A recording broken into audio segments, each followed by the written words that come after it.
Assalamualaikum warahmatullahi wabarakatuh. Ketemu lagi dengan saya, Denny Handayani di channel MATLAB. Ini adalah video pertama pembahasan materi statistika.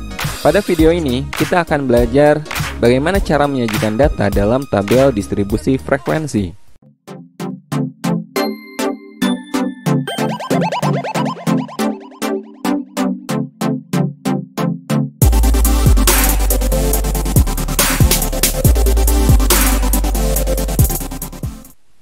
Oke, pada video ini kita akan belajar bagaimana cara menyajikan data dalam tabel distribusi frekuensi atau data berkelompok.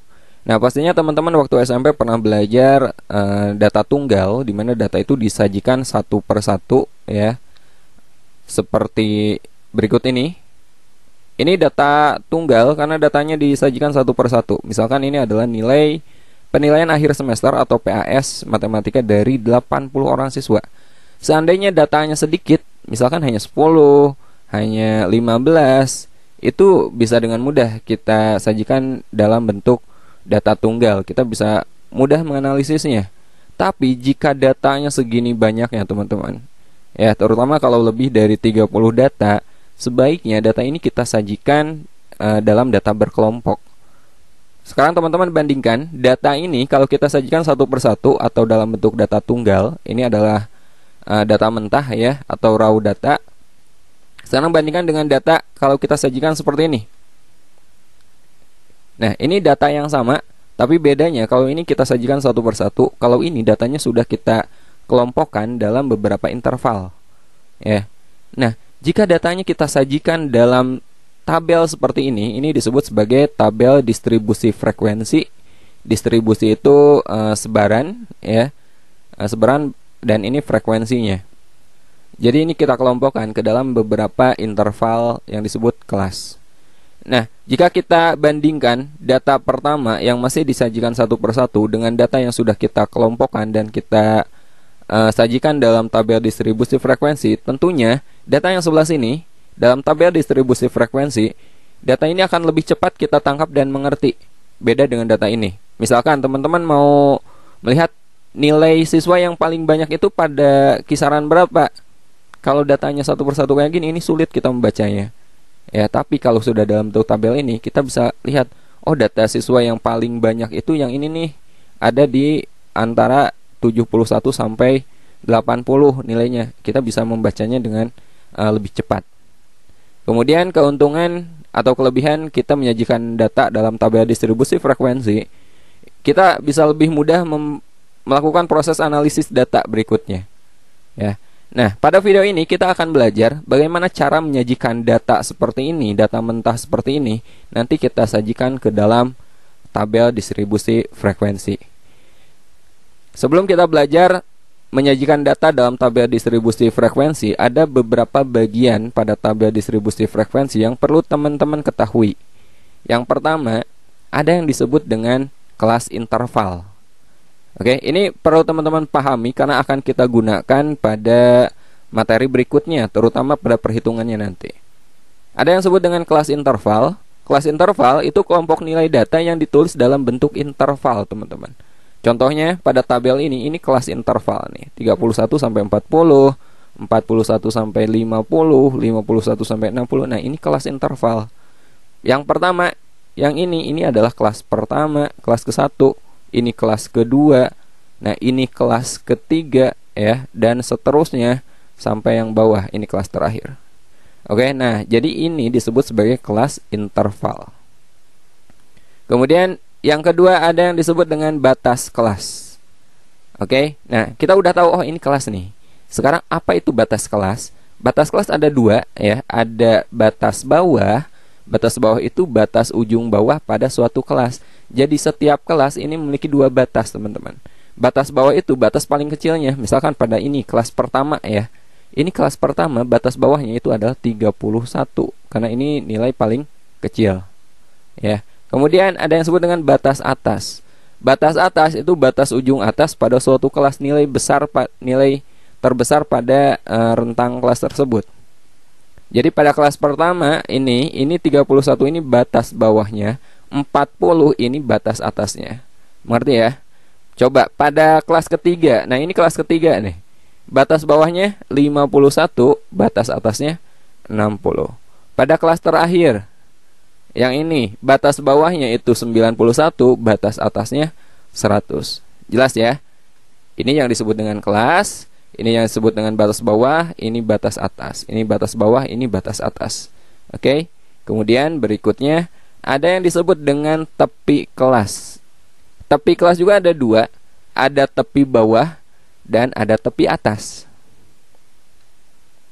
Tepi bawah atau kita singkat dengan TB, itu batas bawah dikurangi ketelitian data, ya. Batas bawah dikurangi ketelitian data. Nah, kalau tepi atas itu batas atas kita tambah dengan ketelitian data. Ketelitian data, nah ini sebagai catatan.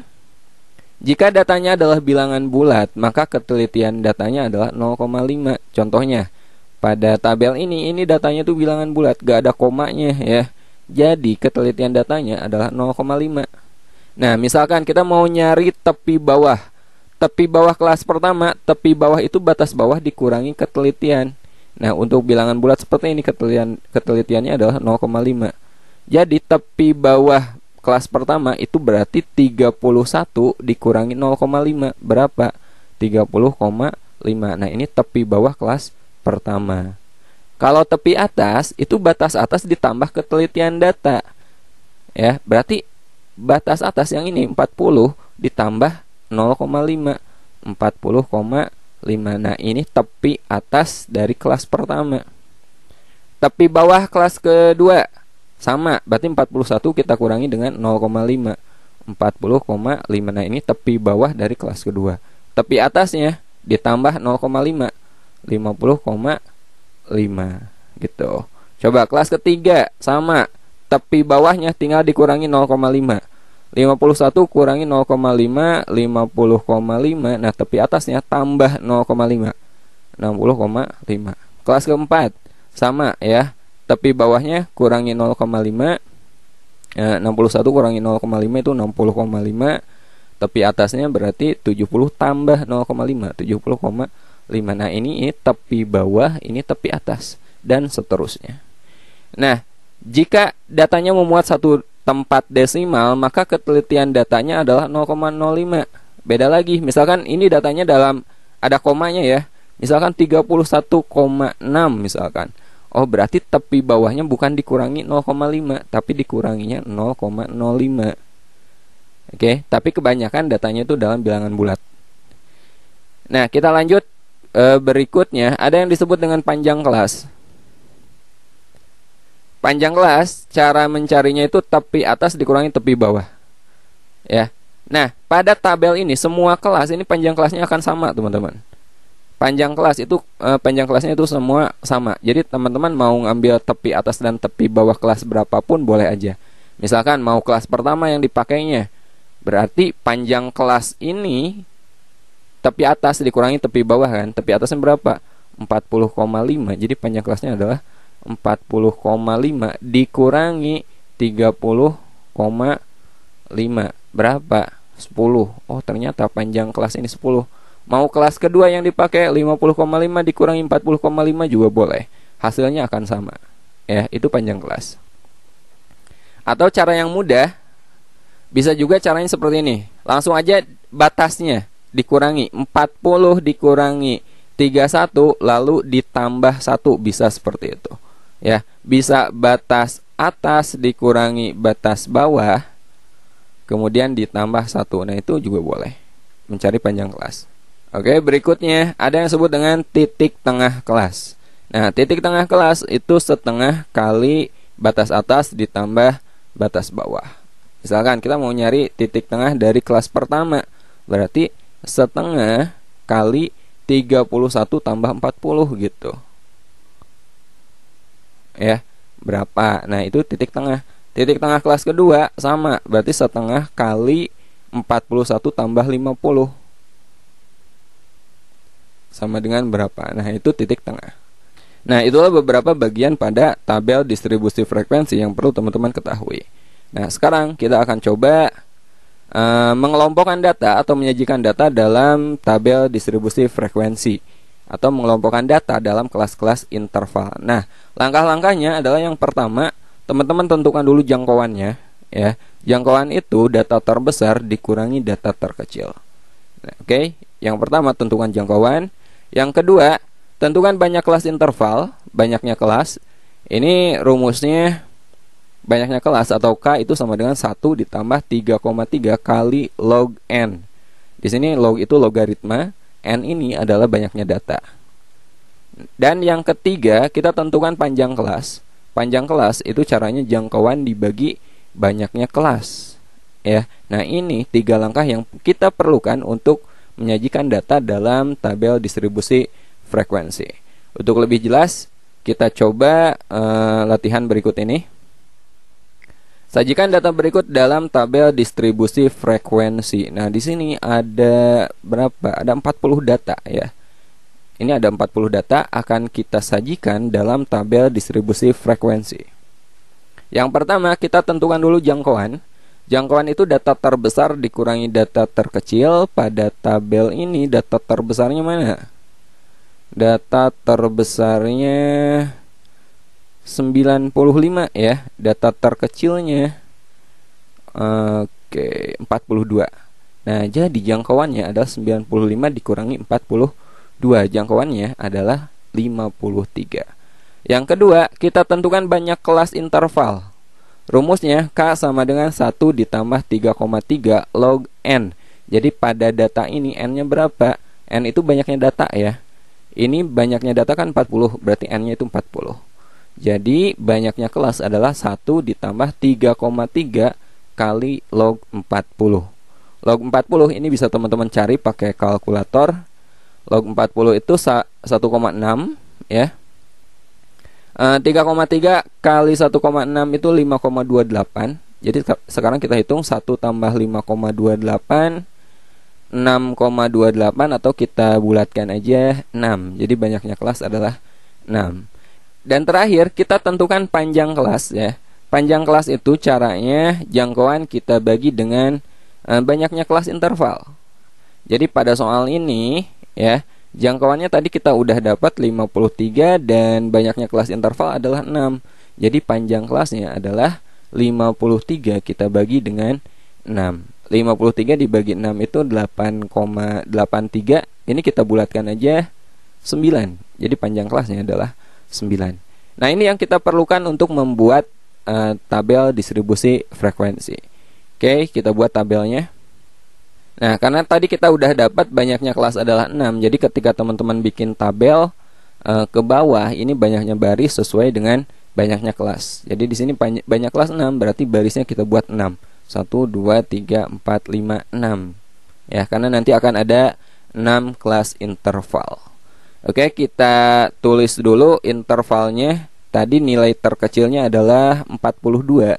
Berarti interval pertama 42 sampai berapa? Lihat panjang kelasnya. Panjang kelasnya 9, jangan ditambah 9, tapi ditambah panjang kelas dikurangi 1 ya. Berarti kita tambahin 8, teman-teman. Ya, ingat karena panjang kelas itu bukan batas atas dikurangi batas bawah, tapi tepi atas dikurangi tepi bawah tadi kan. Ya, jadi ini kita tambah 8 berapa? 50. Oke. Sekarang kelas kedua berarti dari 51 karena ini kan 50. 51 ditambah 8. 59. Ini dari 60 mulainya.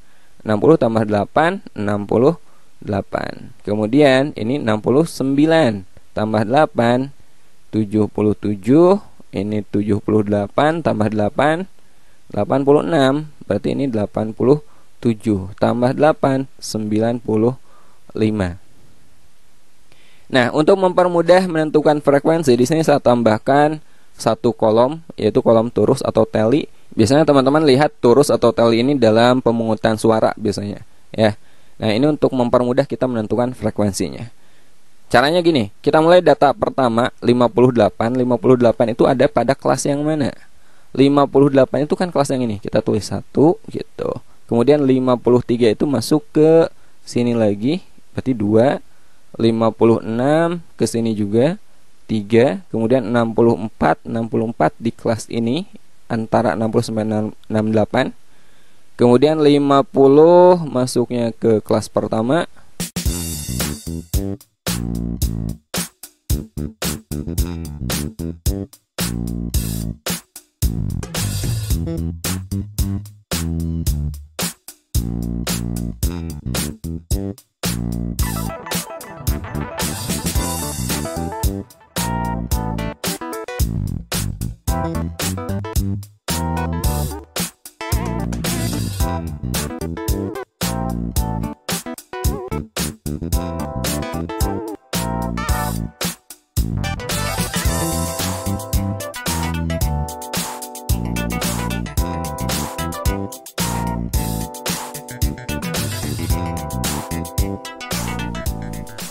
Dan 65 di sini ya.